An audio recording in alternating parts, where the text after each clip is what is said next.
Max. Hope you're having a great day today as your video lesson. So here are two things I want to talk about. I'll talk about those two things, and if you have questions, you have my attention until the end of April. And so let's get to it. So I know that you're super busy with life, work, and otherwise. So what I'll do in these next couple of videos is kind of just like try to give you some sort of like long-term and short-term things to work on between now and whenever we cross paths again. So I'll kind of start with the long-term goal and then short-term goal.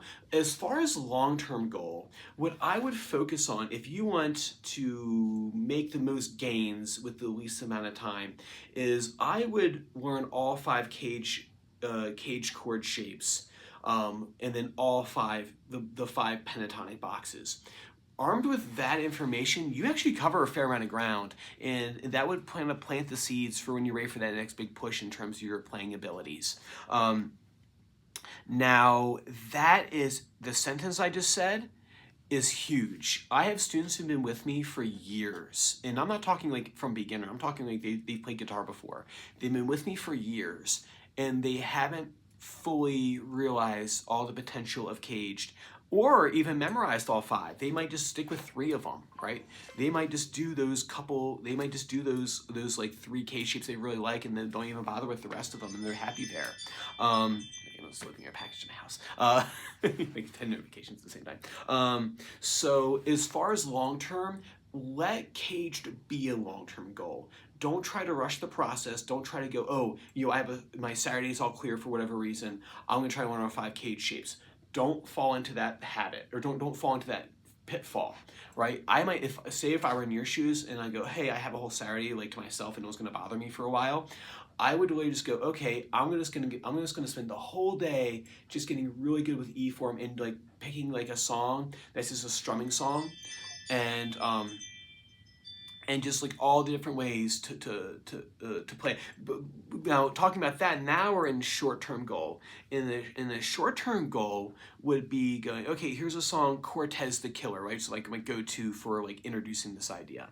And can I seamlessly switch between the, oh my God, just hanging out from my house, is taking a song like that, which is E minor, and then it goes to a D, and then goes to A minor. And that's literally the song for like 8 minutes with him and Crazy Horse. So,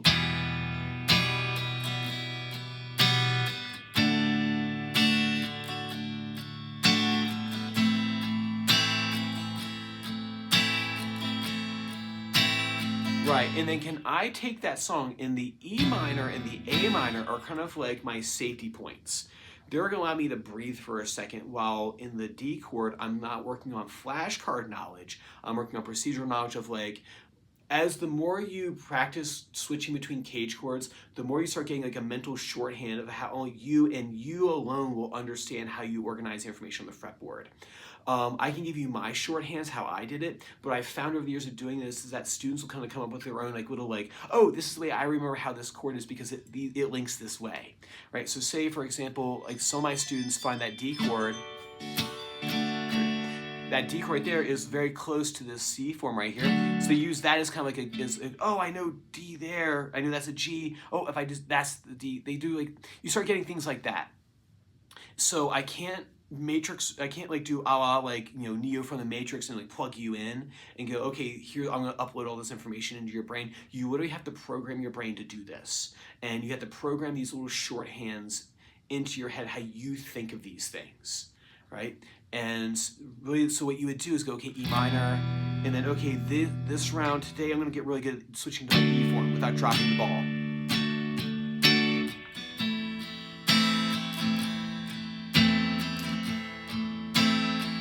Go, okay, can I do it this time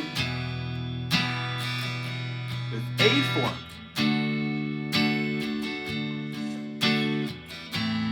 And I'm just going to switch between those 2 things.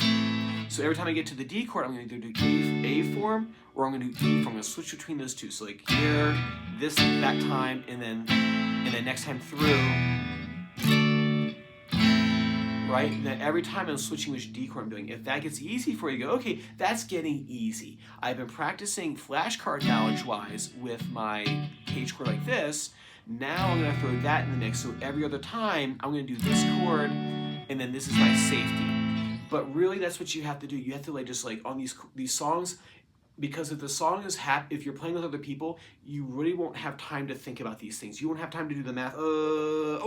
D's right there, right? Oh, D's right there, right? You won't have time to think about that. It has to be automatic, and you have to work out these little shorthands in your own brain.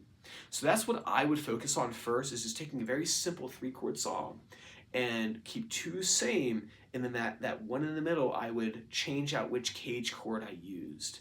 And start with the E and the A, and if E and A are easy enough, and you can do it without thinking, then you add the C form in, and then you just keep on going. But you have to be able to do it without dropping the ball, and you have to be able to do it for a certain, like say 5 minutes with the constant switching. Right, that's where I would start with that.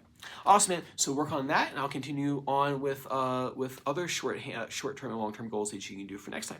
Take care.